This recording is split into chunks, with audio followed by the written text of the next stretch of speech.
Hi guys, welcome back to another video of Economics on your tips. आज बात कर रहे होंगे the most demanding video of कक्षा 12वीं बिजनेस स्टडीज। मेरे बाल क्यों खराब है, जिसको हम कहते हैं फेयोल के 14 प्रिंसिपल। तो आज 14 के 14 प्रिंसिपल इकट्ठे कर रहे होंगे, एक साथ कर रहे होंगे और इकट्ठे उनको समाप्त कर देंगे।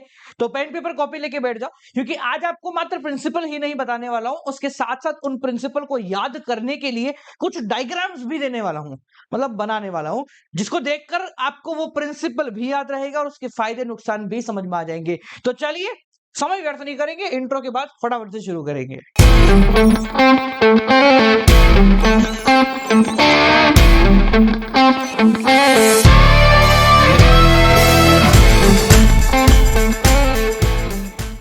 Fourteen basic principles of Henry Fayol.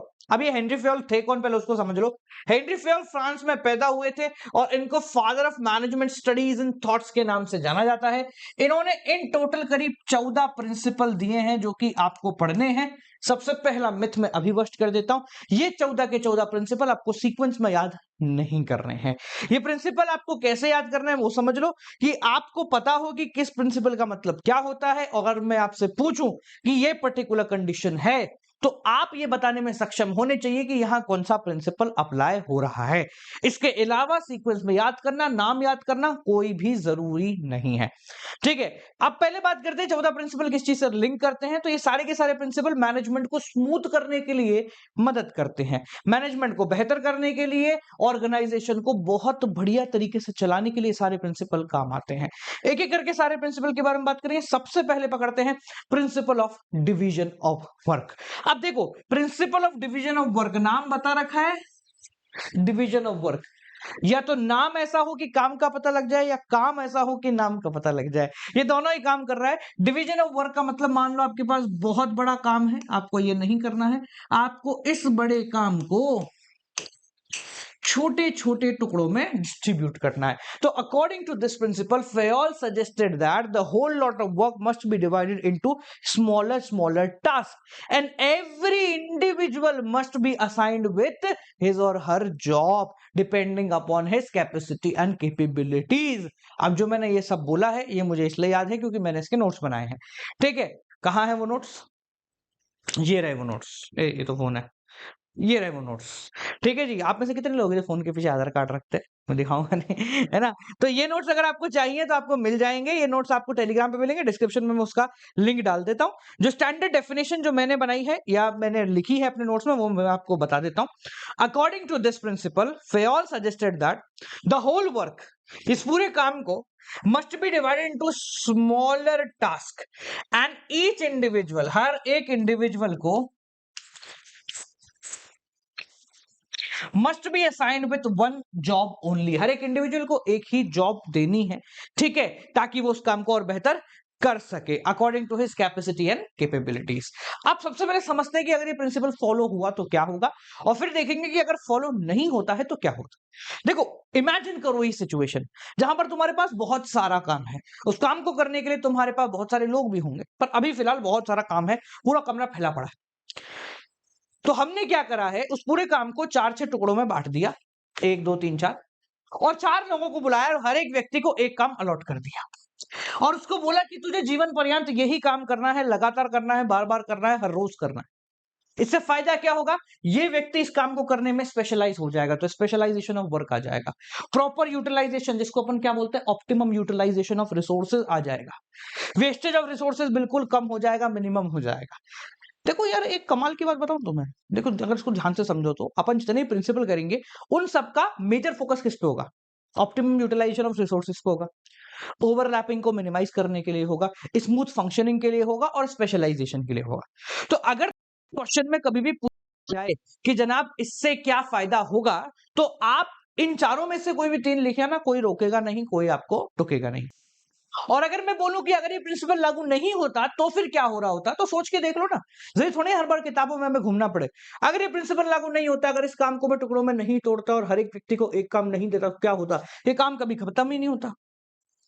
अगर होता भी तो हो सकता है कि मैं एक ही काम को 2 बार करता है, 2 लोग एक ही काम को बार बार कर लेते, तो क्या हो गया, ओवरलैपिंग ऑफ वर्क हो जाएगा। और वेस्टेज ऑफ रिसोर्सेज हो जाएगा, ठीक है, नॉन कंप्लीशन ऑफ टास्क हो जाएगा, बहुत सारे तुम लिख सकते हो। फायदे में फायदे, नुकसान में नुकसान पे लिख के आने कोई दिक्कत की बात नहीं है, आप आराम से इसको लिख सकते हैं। अपन प्रिंसिपल पकड़ लेंगे, फायदे नुकसान तो एक ही बात है, सब खुदा ना खास्ता है, न तेरा वास्ता न मेरा वास्ता है, लिख ही आएंगे बस। चलो, तो यहाँ पर पहला प्रिंसिपल आप समझ गए, मैंने एक डायग्राम के फॉर्मेट में आपको बता दिया है। अगर एडिटिंग भाषा ये देख रहे हो तो यार एक बढ़िया सा है ना पोस्टर बना देना, 14 प्रिंसिपल, उसके 14 डायग्राम, और इनको बच्चों के लिए कम्युनिटी पे शेयर कर देना इकोनॉमिक्स एंड टिप्स की। चलिए आगे बढ़ते हैं। अगला प्रिंसिपल है principle of authority and responsibility. इसको समझने के लिए हम एक यहाँ पर तराजू बना देते हैं। हम देखो, तराजू बनाना मुझे नहीं आता है, पर बेसिकली ये मान लेते हैं हमारा एक तराजू है।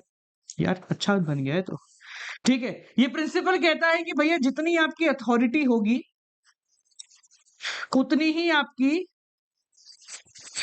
रेस्पॉन्सिबिलिटी होनी चाहिए। जितनी आपके पास अथॉरिटी होगी उतनी ही आपके पास रिस्पॉन्सिबिलिटी होनी चाहिए। पर सर ये तो बताओ इन दोनों का मतलब क्या होता है? तो अथॉरिटी का मतलब होता है पावर। क्या? Power to take decision. Responsibility का मतलब होता है जिम्मेवारी, जिम्मेदारी, जिम्मेदारी, ठीक है। लाइबिलिटी ये है ताकत, ये है लाइबिलिटी। अब एक बात को समझना, हमें कोई भी अगर कार्य करना है तो हमें उस कार्य को करने की जिम्मेदारी हमारे पास तभी होगी जब उस कार्य को करने के लिए जो जो रिसोर्सेज लगेंगे उसको यूज करने की ताकत हमारे पास होगी। फॉर इंस्टेंस मैं अगर कहता हूं कि मेरे ऑफिस में एक बंदा है जिसको मैंने कह रखा है कि यार है ना, इन ऑफिस के चाय का जो हिसाब होता है वो आप संभाल लें और आप इस चीज को कैटर करें, मेरे पास बार बार रोज चाय के पैसे के लिए हेडेक ना दें। तो मैंने उसको एक जिम्मेदारी दी कि ऑफिस का जो रिफ्रेशमेंट का खर्चा है वो आप देख लेंगे। तो अब उस जिम्मेदारी को पूरा करने के लिए मुझे उसको क्या देना पड़ेगा? ताकत देनी पड़ेगी। ताकत सर मतलब क्या है? ताकत का मतलब होता है कि मुझे उसको पैसे देने पड़ेंगे। कितने देने पड़ेंगे? जितने की अंदाजन चाय आती है उतने के पैसे देने पड़ेंगे। यानी कि अगर मैंने उसको जिम्मेदारी दी है तो जिम्मेदारी को पूरा करने के लिए, या शुद्ध हिंदी में बोले तो जिम्मेदारी का वहन करने के लिए, बहुत ज्यादा हिंदी हो गई, वहन करने के लिए, ढंग से यूज करने के लिए हमें उसको उसके बराबर की ताकत देनी पड़ेगी। समझे? तो यहां पर जो प्रिंसिपल है फेयोल का वो ये कहता है कि भाई साहब आपको अथॉरिटी और रिस्पॉन्सिबिलिटी को मैच रखना पड़ेगा हर बार अगर आपको ऑर्गेनाइजेशन चलानी है। तो अगर आप ऑर्गेनाइजेशन को प्रॉपर्ली, ऑर्गेनाइजेशन का हर एक टास्क को प्रॉपर्ली एग्जीक्यूट करना चाहते हो, that there must be a balance between authority and responsibility. Disbalance नहीं होना चाहिए। कैसे नहीं होना चाहिए समझो। फॉर एग्जाम्पल मान लो कि मेरे ऑफिस में 2000 रुपए की चाय पी जाते हैं, तो होश ही जाते हैं सारे के सारे। तो मान लो 2000 रुपए की चाय अगर एक महीने के अंदर पी जाते हैं तो मुझे उस व्यक्ति को कितने पैसे देने चाहिए? आप बोलोगे सर 2000 की चाय है तो 2000 रुपए आप उनको दे दो। फैक्ट सी बात है, बिल्कुल सही बात है। तो सोच के देखो कि अगर मैंने उसको 2000 की जगह 3500 रुपए दे दिए तो क्या होगा? वो 2000 की जगह ज्यादा की चाय पीने की कोशिश करेंगे। वो कोशिशेंगे कि यार रिफ्रेशमेंट भी ले लेते हैं, यार ये भी ले लेते हैं, बहुत पैसा पड़ा है उड़ाता जा। तो जैसे ही आपके पास ताकत ज्यादा आई, अथॉरिटी ज्यादा आई, मामला बिगड़ गया, मिसयूज होने लग गया रिसोर्सेज का। इसके अपोजिट में सोचो, मैंने कहा 2000 तक का चाय का बिल होगा, आप समझ लेना, और मैंने उसको 500 रुपए का नोट दे दिया। तो क्या वो 500 रुपए से 2000 की चाय पूर्ति हो सकती है? नहीं हो सकती। तो यहां पर अगर अथॉरिटी ज्यादा होगी रिस्पॉन्सिबिलिटी से तो भी दिक्कत है, मिसयूज हो जाएगा। कम होगी तो भी दिक्कत है, हम रिस्पॉन्सिबिलिटी को पूरा नहीं कर पाएंगे। तो हमारे फेयोल साहब कहते हैं there should be a balance in between authority and responsibility अगर ऑर्गेनाइजेशन को बेहतर चलाना है तो।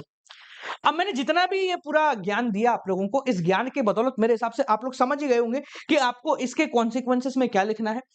ये क्या लिखना है कि अगर इसको प्रॉपर्ली फॉलो किया गया तो क्या फायदा होगा, और इसमें भी क्या लिखना है कि अगर नुकसान क्या हो रहा है अगर इसको फॉलो नहीं कर पाए। मैं चाहूंगा तो एक बार बता दूं, बोलो हाँ बोलो, मन से बोलो हाँ बोलो पहले, है ना? हाँ ठीक है, चलो एक बारी का इस वाले का और बता दो, फिर अगली बारी से अपने आप लिखना। ठीक है, तो अगर मैं बोलता हूं कि सर ये मैच नहीं हुआ, अथॉरिटी और रिस्पॉन्सिबिलिटी मैच नहीं होती तो क्या होता है? तो सर मिसयूज होने के चांसेस हैं, काम पूरा नहीं होगा, वेस्टेज ऑफ रिसोर्सेज होने के चांसेस सेम टू सेम आ रहा है। ठीक है, और अगर मान लो प्रॉपर हो जाता है, बराबर हो जा रहा है, तो फायदा क्या होगा? आपकी अथॉरिटी रिस्पॉन्सिबिलिटी अगर मैच करती है तो सबसे बड़ा फायदा है आपका काम पूरा हो जाएगा। ऑप्टिमम यूटिलाइजेशन ऑफ रिसोर्सेज, वही चिपका दो, स्पेशलाइजेशन ऑफ फलाना ढिमका, दो चार चीजें और चिपका दो और आप बहुत आराम से लिख सकते हैं। समझ गए? आसान है, इजी है। चलो तीसरे की बात करते हैं। थर्ड प्रिंसिपल जो है हमारा, आप ध्यान रखें इस बात को कि आप जो है ना कहीं ना कहीं इसको सीक्वेंस में याद करने की बिल्कुल कोशिश ना करें। थर्ड प्रिंसिपल है प्रिंसिपल ऑफ डिसिप्लिन, और डिसिप्लिन को समझाने के लिए हमारे पास एक बहुत बेहतरीन सा डायग्राम है। ये रहा वो डायग्राम।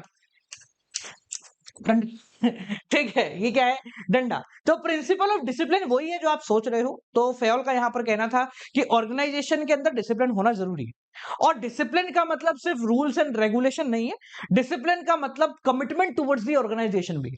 मतलब ऐसा भी होना चाहिए कि यार वो बंदा है ना ऑर्गेनाइजेशन के बारे में सोचे, वो बंदा ऑर्गेनाइजेशन के फायदे के बारे में सोचे, वो बंदा सोचे कि यार इस ऑर्गेनाइजेशन को मैं और कैसे बेहतर बना सकता हूँ। वो अपन मोटिवेशनल स्पीकर्स के थ्रू बहुत सारी कहानियां सुनते हैं ना, कि भाई तू इतना बड़ा कैसे बन गया, मैं तो अभी तक वहीं हूँ जहाँ पे मैं 10 साल पहले था। तो वो एक ज्ञानवापी कहानी सुनाता है बहुत बेहतरीन सी, कि याद कर एक दिन का टाइम था, नहीं रात का टाइम था, अपन दोनों ऑफिस में आखिरी बचे थे, अपन दोनों चल गए, आधे रास्ते बाद मुझे याद आया कि ऑफिस की लाइट चालू है। मैंने तुझसे भी ये बात बोली, तू बोला छोड़ ना बिल, अपने को क्या देना है, तू चला गया, मैं पीछे जाके लाइट बंद करके आया, मेरा कमिटमेंट था ऑर्गेनाइजेशन की तरफ, इसलिए इस कमिटमेंट को देखते हुए मुझे प्रमोशन मिला। तो ये जो कमिटमेंट वर्ड है ना, ये डेवलप करने की बात कही गई है इस तीसरे प्रिंसिपल में, प्रिंसिपल ऑफ डिसिप्लिन के अंदर, कि भाई रूल्स एंड रेगुलेशन तो फॉलो होने चाहिए, साथ साथ में कमिटमेंट टुवर्ड द ऑर्गेनाइजेशन होना भी बहुत ज्यादा जरूरी है अगर ऑर्गेनाइजेशन को सही तरीके से चलाना है तो। ठीक है जी, चलिए अब डिसिप्लिन होगा तो क्या फायदा, नहीं होगा तो क्या नुकसान, ये आप लोग लिख सकते हैं। स्कूल का एग्जांपल ले लो और उसके हिसाब से लिखे आओ। चलिए चौथे प्रिंसिपल के बारे में बात करते हैं। चौथा प्रिंसिपल है यूनिटी ऑफ कमांड। अब यूनिटी ऑफ कमांड का मतलब है सिंपल भाषा में वन बॉस ओनली, बस इतना ही समझ लो इसको। यूनिटी ऑफ कमांड का मतलब क्या है? There should be one boss, एक ही बॉस होना चाहिए, एक से ज्यादा बॉस नहीं होने चाहिए। अब इसका मतलब समझाओ सर थोड़ा सा। तो फर्ज कीजिए कि आप अपने स्कूल में बेहतरीन तरीके से स्कूल में बैठे हुए हैं और आपके यहाँ इंग्लिश टीचर का पीरियड है। उन्होंने कहा कि बेटा एक काम कर, स्टाफ रूम से जाके चौक लेकर आ जा। आप चौक लेने के लिए गए, उन्होंने कहा 2 मिनट में वापस आ जाना, वरना ध्यान रख लेना मुझसे बुरा कोई नहीं होगा। आप चौक लेने के लिए चले गए, स्टाफ रूम के बाहर पहुंचे ही थे, इतने में पीटी टीचर मिल गया। वो बोले मेरे पास बहुत सामान है बेटा, मेरे साथ चल, फटाफट चल ले, उनको 15 मिनट लगेंगे। अब यहां पर क्या हो गया, आपके दो अलग अलग डायरेक्शन से आपको ऑर्डर मिल रहा है, एक बोल रहा है चौक लेकर आजा, एक बोल रहा है इधर ये काम कर ले। तो दो अलग अलग बॉसेस हो गए आपके, तो नुकसान हो गया ना भाई साहब। आप इसका करोगे तो वो बुरा मान जाएगा, उसका करोगे तो ये बुरा मान जाएगा। तो there should be one boss only, there should be one command only, जिसको आपको फुलफिल करना है। अगर एक ही कमांड मिलेगी आपको, एक ही तरीके का काम आपको करना है, तो बेसिकली क्या होगा कि आप काम के क्लैरिटी लेकर आ पाओगे, आप उस काम को और बेहतर तरीके से कर पाओगे, अपना 100% दे पाओगे। अगर मैं आपको दो काम सेम टाइम पे करने को दे दूं तो क्या होगा? नुकसान हो जाएगा ना यार, दोनों में से एक भी काम को ढंग से नहीं कर पाओगे। पीटी टीचर की सुनी तो इंग्लिश वाली मैडम बुरा मान जाएंगे, इंग्लिश वाली मैडम की सुनी तो पीटी टीचर फिर नहीं मानेंगे बुरा। चलो आ जाओ आगे बढ़ते हैं। नेक्स्ट है आपका यूनिटी ऑफ डायरेक्शन, इसी का भाई है ये। डायरेक्शन का मतलब है वन गोल ओनली। अब देखो वन बॉस और वन गोल दोनों में बहुत बड़ा फर्क है। फॉर एग्जाम्पल दो लोग हैं, दोनों एक ही काम चाह रहे हैं, ठीक है ना, पर हैं दो लोग, इसलिए ये वाला प्रिंसिपल खराब हो जाएगा। वन डायरेक्शन ओनली का मतलब क्या है? जैसे फॉर एग्जांपल मैंने बोला कि यार हमारा मेन मोटिव है बच्चों को अच्छी क्वालिटी ऑफ एजुकेशन प्रोवाइड कराना, ठीक है, ये तो हो गया, मैंने गोल दे दिया। अब सोचो कि मेरे ही ऑफिस का एक और बंदा बोल रहा है यार हमारा मकसद है कि अच्छी सेल्स करना। तो ये क्या हो गया, दो अलग अलग डायरेक्शन हो गए। अब हमारे यहाँ ऑफिस में बैठने वाले बंदे क्या सोचेंगे? मतलब वो अच्छी क्वालिटी प्रेफर कर रहे होंगे कि अच्छी सेल्स पिच प्रेफर कर रहे होंगे? दोनों में बहुत बड़ा डिफरेंस आ गया, समझ रहे हो? तो यहां पर फेयोल कहता है कि भाई साहब एक ऑर्गेनाइजेशन को एक ही गोल पकड़ के चलना है। सोचो एक फैक्ट्री के अंदर एक बॉस बोल रहा है या एक व्यक्ति बोल रहा है कि यार एक काम करते हैं, अपन है ना अच्छा क्वालिटी का प्रोडक्ट देते हैं, और दूसरा व्यक्ति बोल रहा है देखो अपन ऐसा करते हैं कि सबसे सस्ता प्रोडक्ट देते हैं। तो यहां पर हमारी ऑर्गेनाइजेशन के दो अलग डायरेक्शन हो गए। अच्छा होगा तो ऑब्वियस सी बात है महंगा होगा, सस्ता होगा तो क्वालिटी कैसे अच्छी हो। तो अगर दो दो डायरेक्शन के अंदर काम करेंगे तो हम किसी भी एक डायरेक्शन में ढंग से काम नहीं कर पाएंगे। तो there should be one boss and that boss also must give only one direction, एक ही तरीके का गोल उसको फुलफिल करने के बारे में एम्प्लॉइज को बताना चाहिए, वरना एम्प्लॉय सोचते रह जाएंगे साहब क्या हो रहा है, और हम अपने टशन में होगा ना, टशन में तो टशन में ऑर्गेनाइजेशन को बर्बाद कर देंगे। देखो अब तक अपन ने जितने ही पढ़े, कितने हो गए अपने? 5 हो गए, टोटल 14 है ना? हाँ 5 हो गए। इन पांचों के अंदर आपको एक चीज कॉमन देखने को मिल रही होगी कि सबके फायदे अमूमन सेम है, और ज्यादातर प्रिंसिपल, मेरा फोन क्यों बजा, okay thank you thank you thank you, ज्यादातर प्रिंसिपल जो है ना वो ऑर्गेनाइजेशन बेनिफिट प्रोवाइड करा, इनमें से एक भी प्रिंसिपल ऐसा नहीं था जिसको हम रियल लाइफ से लिंक नहीं कर पाए। हाँ, ऐसा ही है। हम सबको, किसी को स्कूल से लिंक कर रहे हैं, किसी को पीटी टीचर से लिंक कर रहे हैं, किसी को दोस्तों के साथ लिंक कर रहे हैं, किसी को मोटिवेशनल स्टोरीज के साथ लिंक कर रहे हैं, किसी को घर के सामान के साथ लिंक कर रहे हैं। तो हर एक चीज या हर एक प्रिंसिपल जो आप लोगों ने अब तक पढ़ा है, वो सारे प्रिंसिपल बिजनेस चलाने के साथ साथ रियल लाइफ को और बेटर करने के लिए काम आते हैं। आगे भी जो प्रिंसिपल पढ़ेंगे वो सब इसी तरीके से ही यूज होते हैं। ठीक है, चलो बात करते हैं सिक्स्थ प्रिंसिपल की, subordination of individual interest to general interest. इसको ऐसे बनाते हैं अपन, ये है आपका इंडिविजुअल इंटरेस्ट, इंडिविजुअल इंटरेस्ट, और ये है आपका जनरल इंटरेस्ट। ठीक है, मतलब समझो इसका, सबऑर्डिनेशन का मतलब है मिला दो, मिला दो किसको, इंडिविजुअल इंटरेस्ट यानी एम्प्लॉय के फायदे को, मिला दो एम्प्लॉय के फायदे को टू जनरल फायदा, ऑर्गेनाइजेशन के फायदे से, ऑर्गेनाइजेशन के फायदे से, फायदे से। सर इसका मतलब क्या है वो समझाओ जरा। मतलब बहुत आसान है कि फेयोल कहता है कि यार ऑर्गेनाइजेशन एक एंटिटी है और उसमें काम करने वाला व्यक्ति एक इंसान है।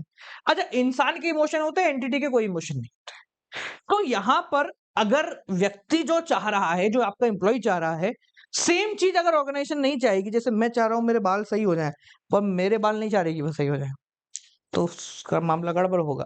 देखो, तो अगर ऑर्गेनाइजेशन चाह रही है कि एम्प्लॉय बेटर काम करे, तो उसको अपने एम्प्लॉयज को भी खुश रखना पड़े। हमारा एम्प्लॉय क्या चाहता है, अच्छी सैलरी मिल जाए। तो सोच के देखो कि अगर ऑर्गेनाइजेशन कोई ऐसा जुगाड़ बिठा दे कि आप अगर एक्स्ट्रा काम कर रहे हो तो आपको एक्स्ट्रा पैसा मिल रहा है, बोनस मिल रहा है, तो क्या बोनस कमाने के लालच में एम्प्लॉय काम करेगा? जब उसको बोनस मिलेगा तो वो खुश हो गया, तो इंडिविजुअल इंटरेस्ट, उसका फायदा पूरा हुआ।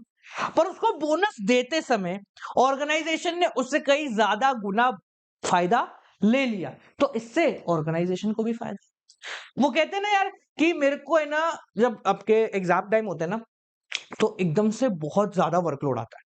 हम हर साल कोशिश करते हैं कि इस वर्कलोड को पहले से नलिफाई कर दें, कि यार पहले से आपके नोट्स बना दिए, इंपॉर्टेंट क्वेश्चन बना दिए, टेलीग्राम पे चलाते रहे। बट एग्जाम टाइम होता है, वहां पर है ना हम लोग कई सारी चीजों को एकदम से नया देखते हैं कि यार ये भी दे देते हैं बच्चे को, ये भी दे देते हैं, 20 इंपॉर्टेंट क्वेश्चन भी दे देते हैं, 5 मिनट में पूरा चैप्टर भी करवा देते हैं, सिर्फ 50 चीजें हम बच्चों के साथ करते हैं। तो उस समय क्या होता है, हमारे जो ऑफिस है ना वो पूरी तरीके से फुल पैक हो जाते हैं, और साथ साथ में ओवर टाइम भी कराना पड़ता है उनसे। तो अब सोचो कि एक व्यक्ति ओवर टाइम करने को क्यों इच्छुक होगा। वो इसलिए इच्छुक होगा, मैंने कहा भाई 10 दिन तुम शिद्दत से काम कर लो, सुबह दोपहर शाम रात, नींद प्यास पानी सब भूल जाओ और काम में लग जाओ। अब जब वो 10 दिन उन्होंने काम किया ना, तो उस 10 दिन के रिवॉर्ड में मैं उनको क्या देता हूँ, थोड़ा 5% एक्स्ट्रा पैसा दे दिया, या कहीं हम टूर पे चले गए, या कहीं हम घूमने चले गए। तो इस तरीके का क्या कर रहे हैं, हम उनको इंसेंटिवाइज कर रहे हैं। क्यों इंसेंटिवाइज कर रहे हैं, क्योंकि उन्होंने हमारे लिए फायदा दिया। तो जैसे ही हमने उनको इंसेंटिवाइज किया, उनका पर्सनल इंटरेस्ट, उनकी खुद की इच्छा, उनकी खुद की खुशी पूरी हो गई, और उनकी खुशी पूरी हो गई, और उनकी खुशी में ऑर्गेनाइजेशन की खुशी हो गई, क्योंकि हमारा काम उन्होंने करके दे दिया। तो फेयोल का ऐसा मानना है कि दोनों को सेम पाथ पे चलना चाहिए, ऑर्गेनाइजेशन खुद की खुशी पाए, और उसकी खुशी कुछ इस तरीके से डिजाइन होनी चाहिए कि ऑर्गेनाइजेशन ऑटोमेटिकली डेवलप हो जाए। चलो, सातवां पढ़ते हैं, principle of remuneration of person. ये कहीं ना कहीं पिछले प्रिंसिपल का ही एक्सटेंशन है। रिम्यूनरेशन को सिंपल भाषा में बता देता हूं, अकाउंटेंसी वालों सबको पता होना चाहिए, नहीं पता तो जूते खाओगे। ठीक है, सैलरी, अच्छा पता कहां से होगा, पेपर ने शुरू तो नहीं किया है। अच्छा, अकाउंट अड्डा पे हम लोग कक्षा 12वीं की शुरुआत कर रहे हैं, तो एक लाइक बट उसके लिए जरूर ठोक देना।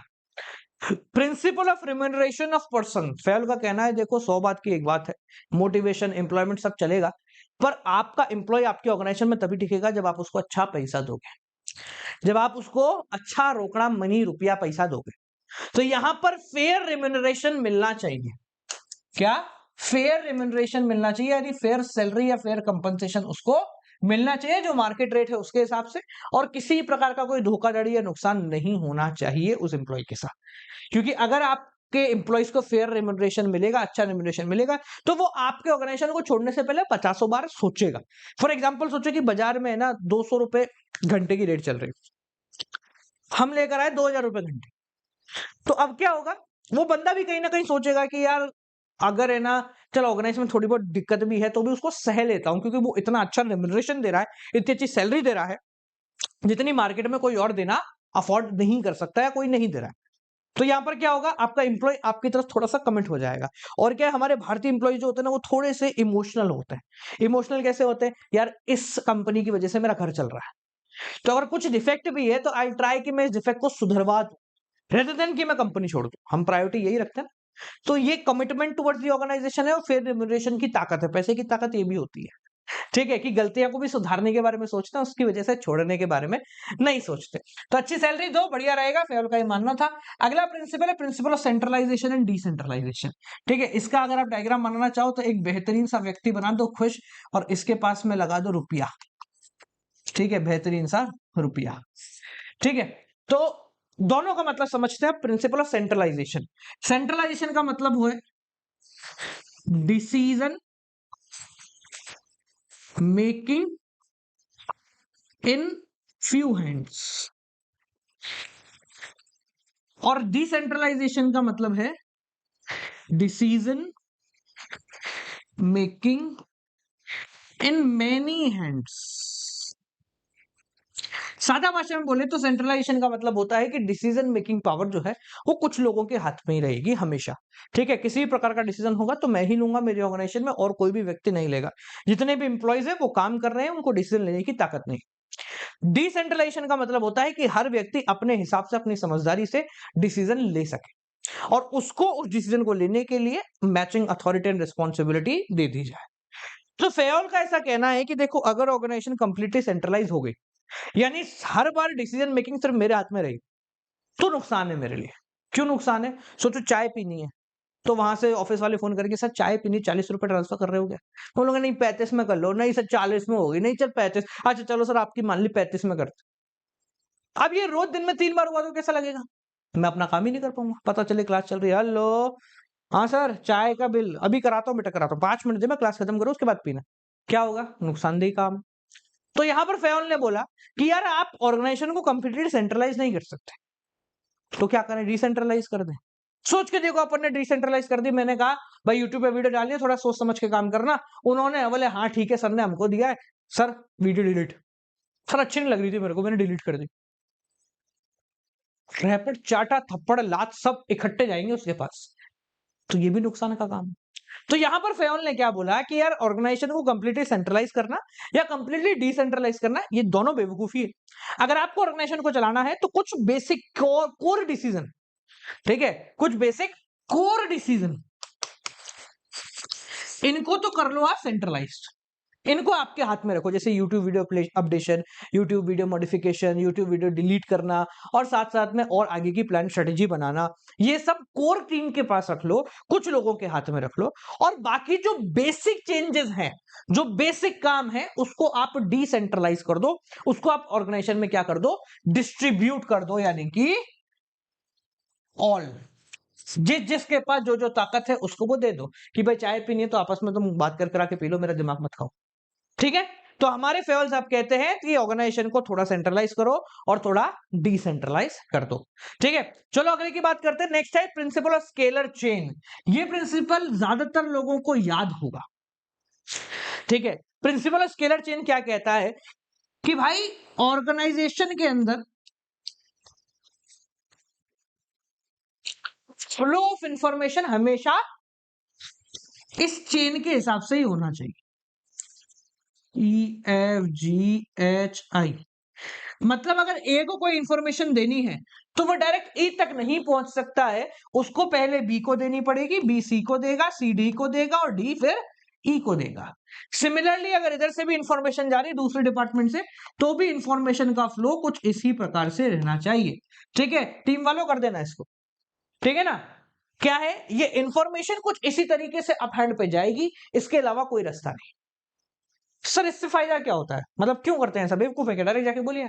देखो इसके 2-3 फायदे हैं। फायदा नंबर 1 ये है कि अगर आप हर इंप्लॉय को ये बोलोगे कि तू यार तुझे कोई भी दिक्कत हो तो बॉस के पास चला जा, तो बॉस के पास पता है क्या जाएगा, सर पानी नहीं आ रहा, सर नल खराब हो गया, सर गर्मी लग रही है, सर सर्दी लग रही है, सर ड्रेस कोड गंदा हो गया, सर मैट गंदी हो रही, ये इन्फॉर्मेशन जाएगी बॉस के पास, बॉस मारेगा पकड़ के, बोले मैं तुम्हारे क्या धोबी लग रहा हूं तुमको।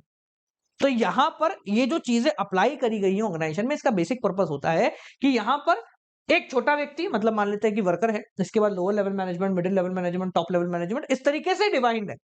ठीक है, अब जब ये एक इंफॉर्मेशन है, वो पहले यहां से बी के, एक से बी के पास जाएगी, तो बी ये देखेगा कि क्या वो इंफॉर्मेशन उसकी क्षमता के हिसाब से है, अगर है तो उसको खत्म कर देगा वहीं पे, और अगर उसको लगता है कि उसकी क्षमता के हिसाब से नहीं है, तो वो उस इंफॉर्मेशन को अपने हिसाब से थोड़ा सा बदल कर, थोड़ा सा मॉडिफाई कर कर किसको भेज देगा, ऊपर सी को भेज देगा, क्योंकि सी पहले से ही वर्कलोड में, मतलब उसके पास बहुत सारा वर्कलोड है यार, तो वो कहां पर इन चीजों में दिमाग लगाएगा।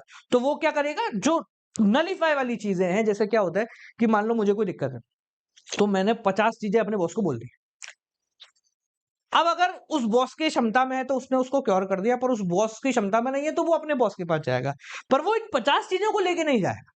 इन 50 में से 10-20 चीज ऐसी होंगी जो बस एक बार सुनने के लिए होंगी, और मेन कोर कोर चीज जो है ना वो पकड़ लेगा। जैसे मेरा मकसद था आधे घंटे की बकवास का कि भाई सैलरी बढ़ जाए, तो वो ऊपर जाएगा, मैंने सैलरी बढ़ाने की बात कर रहा, डायरेक्ट पॉइंट की बात करेगा। तो इसलिए स्केलर चेन का कॉन्सेप्ट बनाया गया है, ताकि ऊपर जाने वाले व्यक्ति के पास सिर्फ क्रिस्प और टू दी पॉइंट इंफॉर्मेशन ही पहुंचे, इसके अलावा कुछ ना पहुंचे। बट सर बात आ जाती है कि कुछ अर्जेंसी वाली बात हो गई, कुछ बहुत ही इंपॉर्टेंट वाली बात हो गई, तो उसके लिए यहां पर एक गैंग प्लैंक बोला गया है।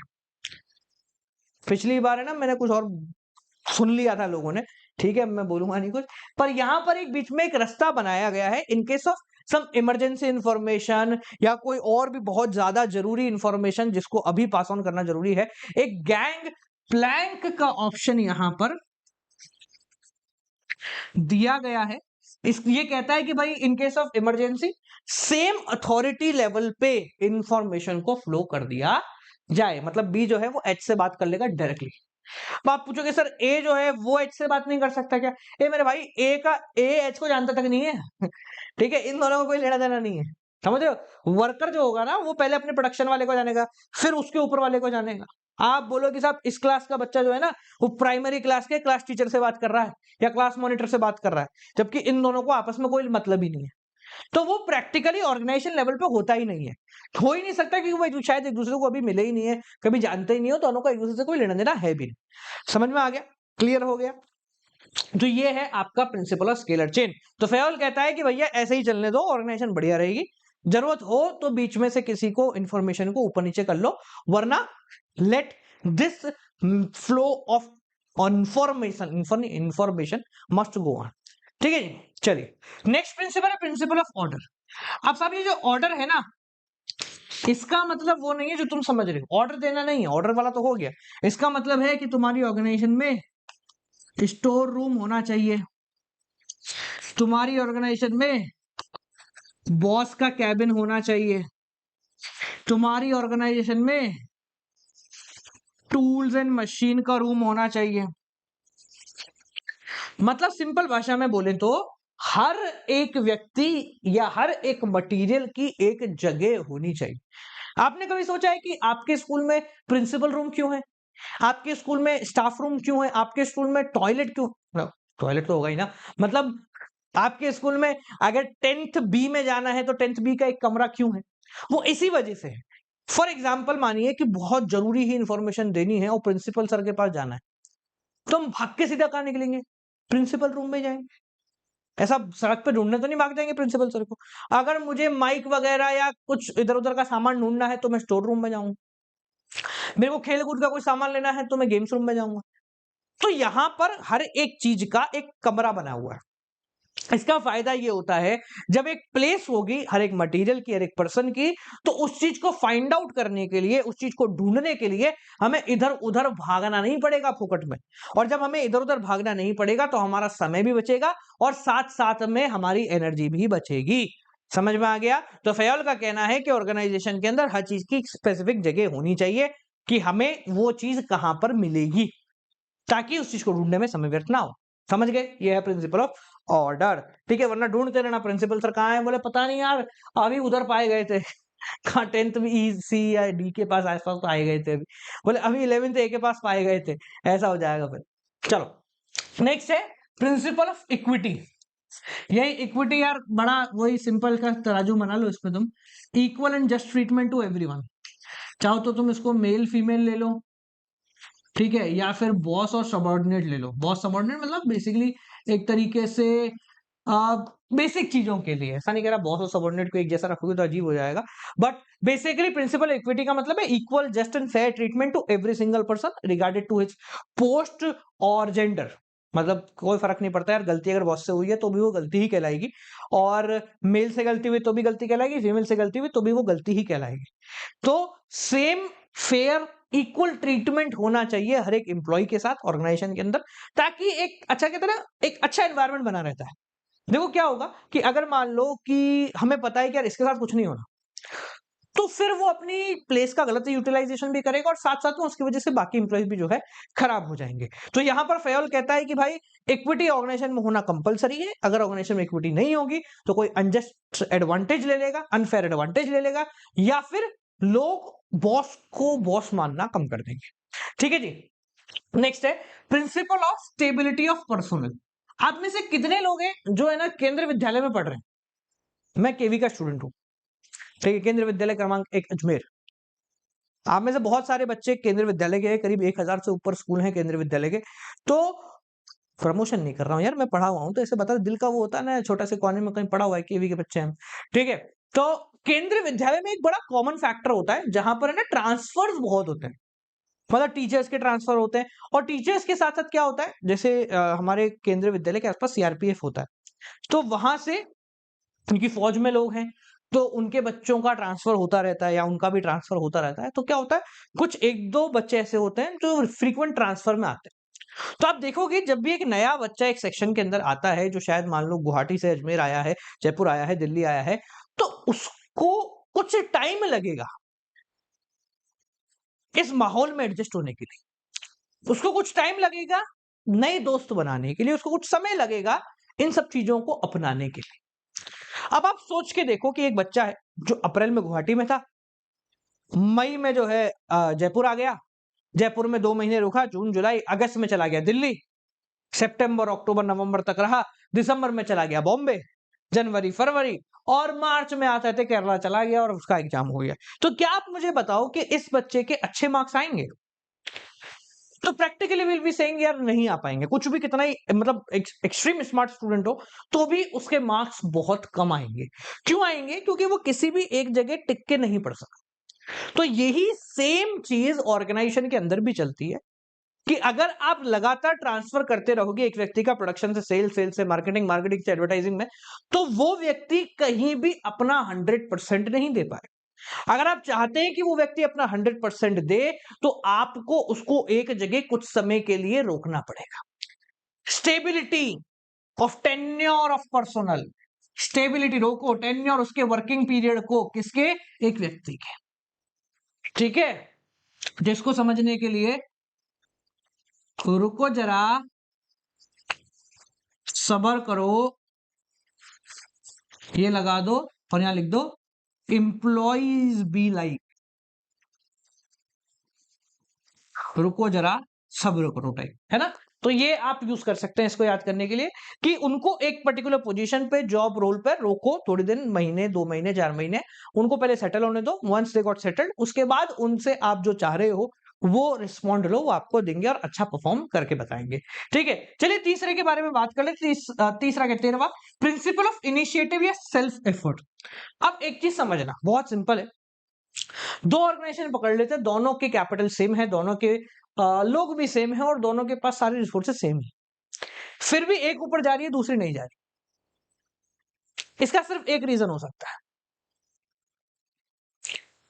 जो ऊपर जा रही है उसके एम्प्लॉय फीडबैक दे रहे हैं, उसके एम्प्लॉय डिसीजन मेकिंग में अपनी राय दे रहे हैं, और जो नहीं जा रही है वहां बॉस सेंटर्ड है। तो ये प्रिंसिपल कहता है कि आप अपने एम्प्लॉयज को इनिशिएटिव या सेल्फ एफर्ट का कुछ कुछ कुछ जुगाड़ कराओ कि वो आगे बढ़ के आए और अपनी राय दे। क्योंकि फील्ड पे क्या हो रहा है ये वही समझ सकता है जो फील्ड में बैठा है। कहते हैं ना, बाहर से देख के हम जब भी घर पे बैठे होते हैं तो अरे यार विराट कोहली यार ऐसे मत खेल यार, ऐसे क्या, अरे यार धोनी भाई यार ऐसे नहीं, ऐसे नहीं, थोड़ा टेढ़ा खेल यार, मारना यार। घर बैठ के ये राय देना बहुत आसान है, पर जब आप स्टेडियम पे होते हैं तो ऐसे ये काम नहीं। तो यहाँ पर सिंपल फंडा ये है कि अगर आप अपने एम्प्लॉइज को इनिशिएटिव देंगे, उनको सेल्फ एफर्ट लगाने पे मजबूर करेंगे, उनको आगे कहते थोड़ा सा रिकॉग्निशन प्रोवाइड कर दोगे ना, तो वो आपको एक अच्छा फीडबैक भी देगा और साथ साथ में आपके ऑर्गेनाइजेशन को बढ़ाने का काम भी करेगा। आप इसका एक एग्जाम्पल देखना चाहें तो आप देख सकते हैं कि आपके हर मतलब जो भी ऐसा बड़ा बड़ा ऑफिस वगैरह होता है ना, उसमें एम्प्लॉय ऑफ द मंथ होता है, कुछ इंसेंटिव रख देते हैं, कुछ गिफ्ट दे देते हैं, कुछ ऐसा डब्बा सा दे देते हैं जिसके अंदर चॉकलेट होती है, टॉफी होती है, टी शर्ट होता है, सब एक मग होता है, इस तरीके का अचीवर्स अवार्ड दे देते हैं।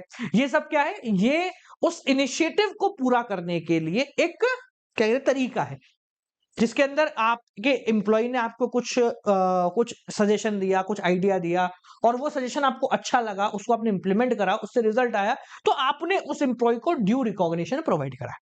तो फैल का कहना है कि ये करते रहो, आप करते रहोगे तो बहुत बेहतर रहेगा, करोगे नहीं तो नुकसान में रहोगे। ठीक है, चलो आखिरी प्रिंसिपल की बात करते हैं, प्रिंसिपल नंबर 14 जो कि है आप लोगों का principle of spirit D corps. ये प्रिंसिपल बहुत आसान है, हम बचपन से पढ़ते आए हैं। इसको मैं इस तरीके से बताऊंगा, yes, you should replace I with we. आप आई को हटा के वी कर दो, आप आई को हटा के वी कर दो, मतलब मैं नहीं कर पाऊंगा, हम कर पाएंगे। टीम वर्क, टीम एफर्ट, जब तक ऑर्गेनाइजेशन टीम वर्क पे काम नहीं करेगी तब तक नहीं कर सकता। आप कितने ही मतलब एक्सपर्ट ही हो जाओ, पर जब तक आप अपनी टीम नहीं बनाओगे, जब तक टीम के साथ काम नहीं करोगे, टीम में रह के काम नहीं करोगे, तब तक आप ऑर्गेनाइजेशन के लिए फायदे का काम नहीं कर पाओगे। तो आई को वी से रिप्लेस कर दो, जितना जल्दी ये होगा उतना बेहतर ऑर्गेनाइजेशन काम कर पाएगी। समझ में आ गया? ठीक है, अगर आपको इसका लिखना है तो इसमें एक बहुत बढ़िया सा व्यक्ति बना दो, इसके चेहरे पर मुस्कान डाल दो और यहां पर एक बैज लगा दो और इसको बोल दो अचीवर अवार्ड, अचीवर अवार्ड, चाहे तो इसी पे चिपका दो बैच को। ठीक है, तो ये आपके 14 प्रिंसिपल हैं जो हेनरी फेयोल ने दिए हैं। ये सारे प्रिंसिपल वो हैं जो हम कॉमनली यूज करते हैं, जिनसे ऑर्गेनाइजेशन को फायदा होता है। इन प्रिंसिपल्स के बाद अब और प्रिंसिपल भी जनरेट हो रहे हैं, वो प्रिंसिपल जो कि साइंटिफिक है, वो प्रिंसिपल जो वर्कर के कोर में घुसते हैं। अभी तक अपन ने जितने भी करे मैनेजमेंट को अच्छा करने के लिए करे थे, अब जो करेंगे वो फैक्ट्री के अंदर रह के वर्करों को देखते हुए उनको संभालने के लिए कार्य करेंगे, जिनको हम साइंटिफिक प्रिंसिपल्स या फिर साइंटिफिक प्रिंसिपल की साइंटिफिक मैनेजमेंट की टेक्निक्स बोलते हैं। ठीक है, तो ये दोनों चीजें अपन नेक्स्ट वीडियो में करेंगे और इस चैप्टर की समाप्ति भी अपन कल की कक्षा में कर देंगे। ठीक है, तो बस आज के लिए इतना ही। इस चैप्टर के नोट्स चाहिए तो टेलीग्राम पे मिल जाएंगे। मिलते हैं आप लोगों से अगली वीडियो के साथ। टिल देन बाल को keep on watching. Good night, bye bye, नमस्कार।